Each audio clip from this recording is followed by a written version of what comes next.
ทุ่งนาแดนนี้ไม่มีความหมายเหลือเพียงกลิ่นโคลนสาบควายเห็นซากคันไถแล้วเศร้าเห็นนาที่ล้างนั้นมีแต่ฟางแทนรวงข้าวเห็นเขียวที่เกี่ยวเหน็บติดเสาเล่นเอาใจเราสะท้อนทุ่งนาแดนนี้ข้าเคยไถทำสองมือข้าเคยหว่านดำฤดูฝนพรำหน้าก่อนแต่มาปีนี้ฤดีข้าแสนจะสะท้อนเพราะมาหลายคู่กอดเคียงมองทิ้งให้เรานอนละกำ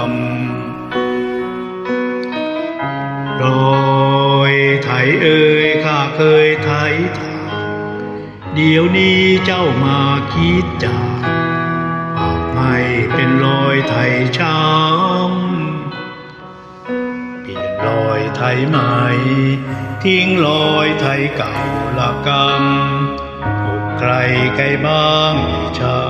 ำเมื่อยามเห็นรอยไถแปลทุ่งนาแดนนี้คงล้างไปอีกนานข้าเองก็เหลือจะทานเพราะมันแสนสุดจะแก่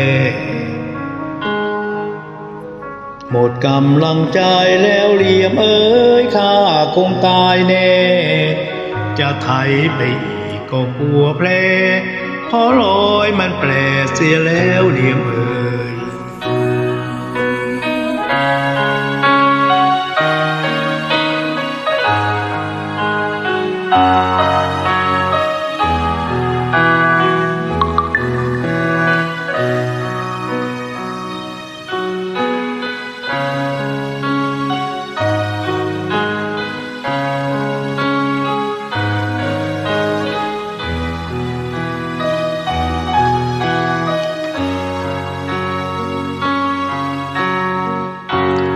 ทุ่งนาแดนนี้คงล้างไปอีกนา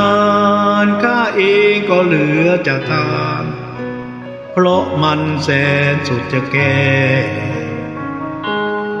หมดกำลังใจแล้วเหลี่ยมเอ้ยข้าคงตายแน่จะไถไปอีกก็กลัวแพ้เพราะรอยมันแปดเสียแล้วเหลี่ยมเอ้ย